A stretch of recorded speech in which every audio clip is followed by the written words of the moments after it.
I've always been a sports mad kid. We grew up without a TV, so our parents were always chucking us in the back garden. We were probably part of every single club. And at school, I mean, I did hockey, netball, swimming, basketball, athletics, you know, you name it, I did it. And then I kind of honed in and wanted to do athletics, wanted to be a sprinter. 400 metres I kind of chose. I thought that's the toughest race to do. And actually, as it happens, well, look, I went and did skeleton, so completely random. Bath is a very sporty place, and that's home for me. And I was always training at Bath University, and that's actually where there's a skeleton and bobsleigh push track.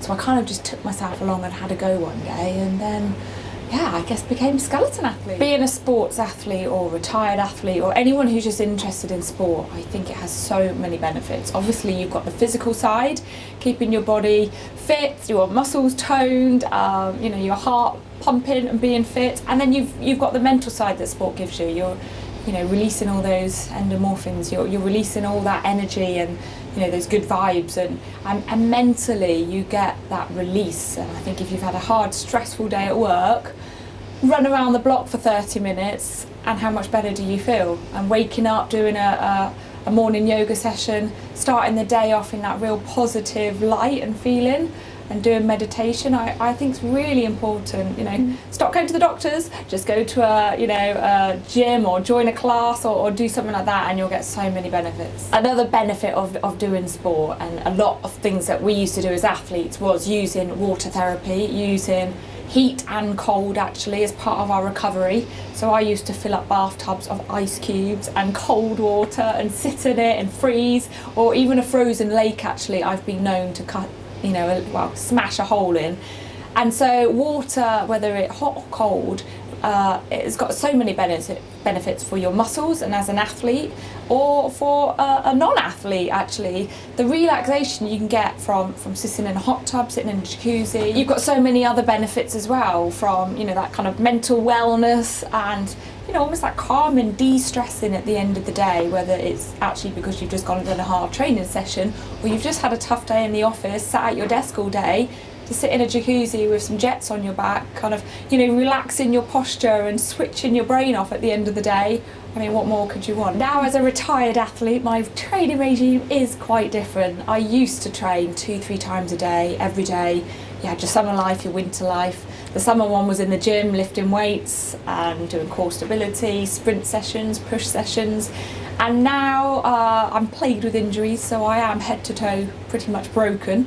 But for me, I recently, well, about a year and a half ago, found yoga. So I absolutely love doing hot yoga. We've got great studios in Bath, and that just de-stresses me from daily crazy work schedules and being with the gadget show. It's a lot of travelling around, long days filming. So whenever I can, I will always try and do yoga. For me, it works really well. And also just trying to jog, just short little jogs, whether it's 15 minutes, 20 minutes, you know, just to de-stress and just to keep fit and feeling like I'm still doing something is really important for me. For someone who is wanting to get a kind of balance and actually start either doing some fitness or finding they want to work and do more for their mental well-being, I think join your local gym, or if gyms kind of scare you, actually go to your health club.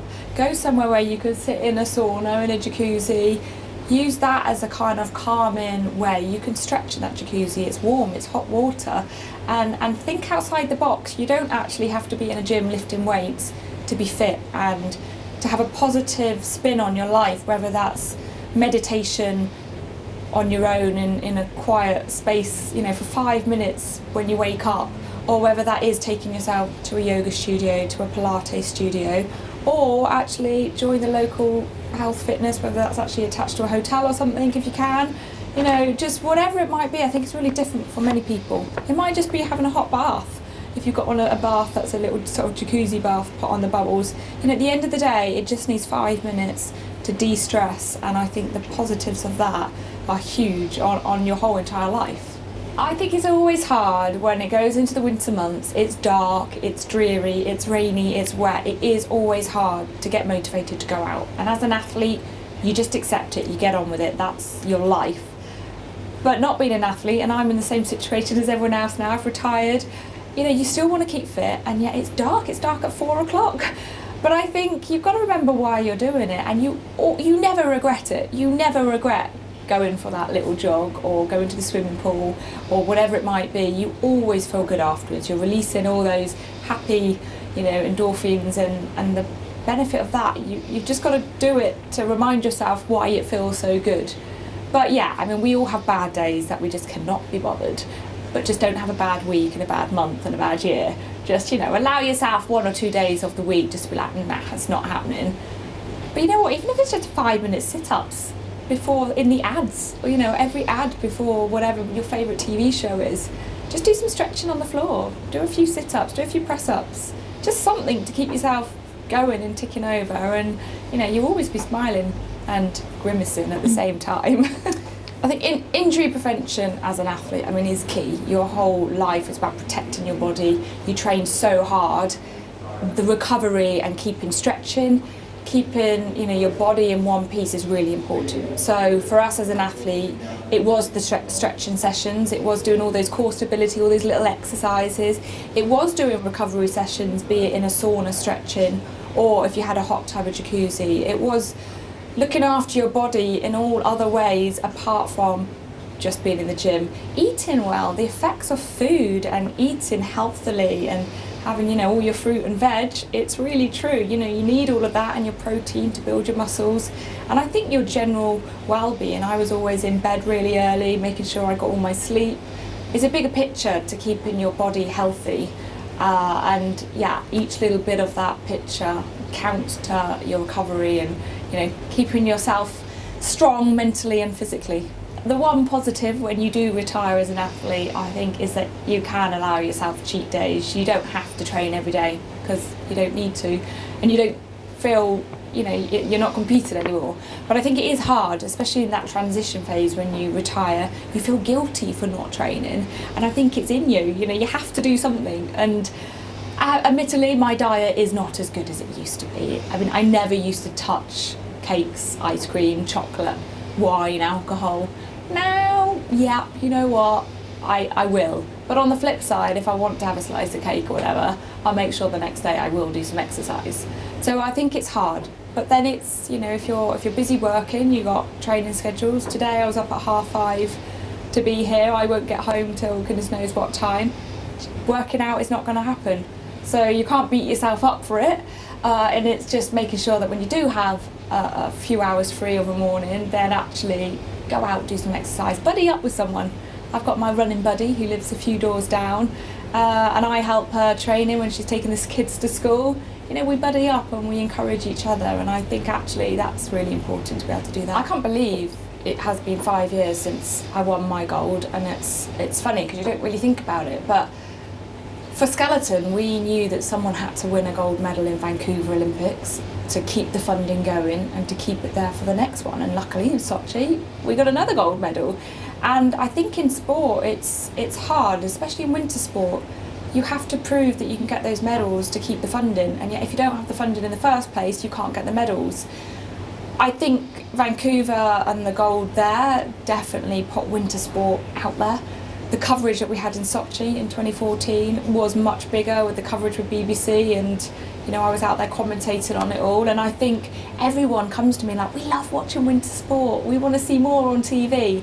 And I think it's opened the eyes that actually nothing's impossible, and hopefully my gold medal in Vancouver did encourage that next generation.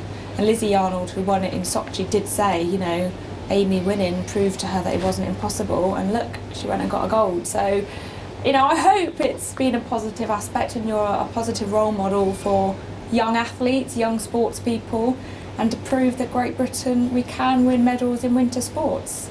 My gold medal has changed my life, of course it does, it has an impact, and since retiring, I've had so many different opportunities given to me, and it's great, it's strange, it's a strange thing to know what to do. I've been with Gadget Show for 2 years, and it's different. It's learning about the TV world. I'm in a situation I have to perform to a camera just like I would have to perform, on the ice track or as an athlete. So it's strange. I'm pushing myself in very different ways, mentally and physically. I might rock up to Gadget Show and I have to test some crazy bike that someone's made, or some new kayak, or it's still quite physical things. So that's fun. I can still push myself and learn, and some things that I have to do, I've been quite scared about doing. So I can still kind of use the skills that I learned from being an athlete into my life now. It is hard to keep fit, to keep training. I accept that I am nowhere near the level of fitness and strength or body shape that I used to be. But life's changed and that chapter's shut, and I think you've got to be willing to allow your body to change into this different thing that it's become. And the fact that, I still want to do physical activities, I still want to find something that suits me. And I think that's why, trying to relax a bit more in the situation that you're in, not trying to force the exercise. I think, that's just the next chapter that you have to suss out who and what you are next. Skeleton is a crazy, daring sport. I've got used to it, so to me it's not. But, I've been scared of it. I've been scared of the track, scared of a corner when you bump and you hurt yourself and you fall off. But loads of people want to do it still. I've just been in Austria taking a bunch of people who just want to have a go, they're just office workers, bankers or whatever. And it's great because actually, once they've been down, for example, the skeleton track, they're not as scared as they thought they were. And I think anyone who wants to do something adventurous, whether it's trying skiing for the first time, snowboarding, whatever, ice sports, whether it's, a skeleton experience, give it a go. And I think when you break something down into small chunks, so you're not going to go from the top of a skeleton track first time, you're going to go from less than halfway and build it up. And I think you do that with anything that scares you, whether it's something job related or sport related. And even now I still break things down and put it into small bits, and kind of, I guess it's self-talk, isn't it? It's kind of not allowing that object or that sport to get the better of you.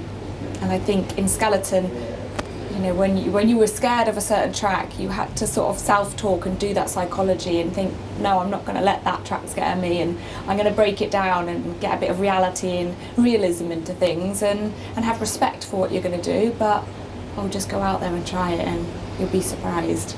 My best moment of the day would be waking up at a reasonable hour, going off to my hot yoga lesson, doing a class, feeling great, and then actually going down, getting a great fat protein smoothie that's normally got peanut butter in and something, and a slice of chocolate brownie or something. Getting home, then probably having a cup of tea and chilling out on the sofa. That would be my ideal day and the best moment.